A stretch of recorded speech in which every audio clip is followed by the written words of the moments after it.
নাগরিক টেলিভিশনে খবর প্রচারের সাথে সাথেই তা নজরে পড়ে মাননীয় প্রধানমন্ত্রী ও শিক্ষামন্ত্রীর।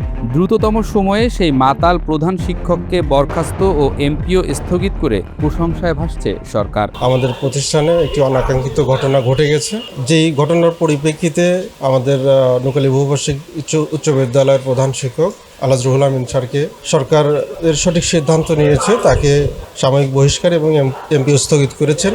শিক্ষকের মাতলামির খবর প্রকাশের পরপর সচেতন সাংবাদিকতার জন্য নাগরিক টেলিভিশনের সিরাজগঞ্জ দক্ষিণের প্রতিনিধি সুজন সরকারকে মুঠোফোনে ধন্যবাদ জানান শিক্ষামন্ত্রী নিজে। একজন স্থানীয় সংবাদদাতাকে ভালো কাজের জন্য এমন উৎসাহ প্রদান করাকে অনুপ্রেরণা হিসেবে দেখছেন সিরাজগঞ্জের সাংবাদিক নেতারাও। মুঠোফোনে শিক্ষামন্ত্রী স্থানীয় প্রতিবেদক এবং নাগরিক টেলিভিশনকে ধন্যবাদ জানান। জি sir, no problem, thank you so much. Dhaka আসলে মন্ত্রণালয় এক কাপ চা খেয়ে যাবেন। জি স্যার, জি স্যার। স্যার আমি ওই যে অলরেডি আমার চ্যানেলের যে হেড অফ নিউজ ওনাকে জানিয়ে দিছি, উনি খুশি হয়েছে, আর আপনাকেও উনি ধন্যবাদ জানাইছে। সিরাজগঞ্জের শাহজাদপুর উপজেলার নুকালী বহুবার্ষিক উচ্চ বিদ্যালয়ে অর্ধবার্ষিকী পরীক্ষা চলাকালীন সময় প্রধান শিক্ষক রুহুল আমিনের মদ্যপান করে মাতলামি করার ঘটনায় তীব্র নিন্দা জানিয়েছেন শিক্ষক ও শিক্ষার্থীরা। এই দিক থেকে সারা বাংলাদেশে আমরা একটু হেয় প্রতিপন্ন হয়েছি আর কি, এই হেডমাস্টারের কারণে। এর আগেও আমাদের প্রধান শিক্ষক এরকম করছে মাঝে মাঝে। ঘটনার পরের দিন সকালে সরেজমিনে স্কুলের পরিস্থিতি পর্যবেক্ষণে গেলে নুকালী বহুবার্ষিক উচ্চ বিদ্যালয়ে শিক্ষক ও শিক্ষার্থীরা ঘটনার তীব্র নিন্দা জানান। তারা বলেন, প্রভাবশালী হওয়ায় কেউ রুহুল আমিনের বিরুদ্ধে কোনো কথা বলার সাহস পায়নি।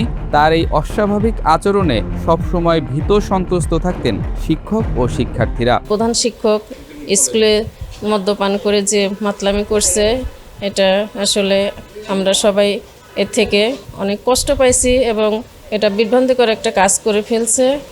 সরকার তাৎক্ষণিক একটা পদক্ষেপ নিচ্ছে, যেন তাদেরকে ধন্যবাদ জানাই। এরকম যেন আর না হয় কোনো প্রতিষ্ঠানে, এটা আমরা আশা করি। আর আমাদের ছেলেমেয়েরা যেন সঠিকভাবে স্কুলে এসে সঠিকভাবে পাঠদান পায়, সেজন্য সবাইকে আহ্বান জানাচ্ছি।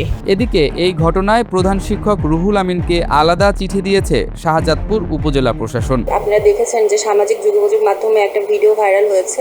এখানে প্রধান শিক্ষক উনি মদ্যপান করেছেন এবং এই অবস্থায়, এই আপত্তিকর অবস্থায় উনি বিদ্যালয়ে অবস্থান করেছেন, যেটা আসলে আমাদের সমাজের জন্য একটা কলঙ্কিত আসলে অধ্যায়। তো আমরা উপজেলা প্রশাসন শাহজাদপুর বিষয়টি আমাদের নজরে আসার সাথে সাথেই আমরা তাকে শোকজ করেছি এবং গতকালকে আমরা সকল শিক্ষকরা সহ আমরা মিটিং করে তাকে আমরা সাময়িকভাবে বরখাস্ত করেছি এবং আপনারা জানেন যে ইতিমধ্যে তার এমপিও স্থগিতের জন্য একটা নির্দেশনা এসেছে।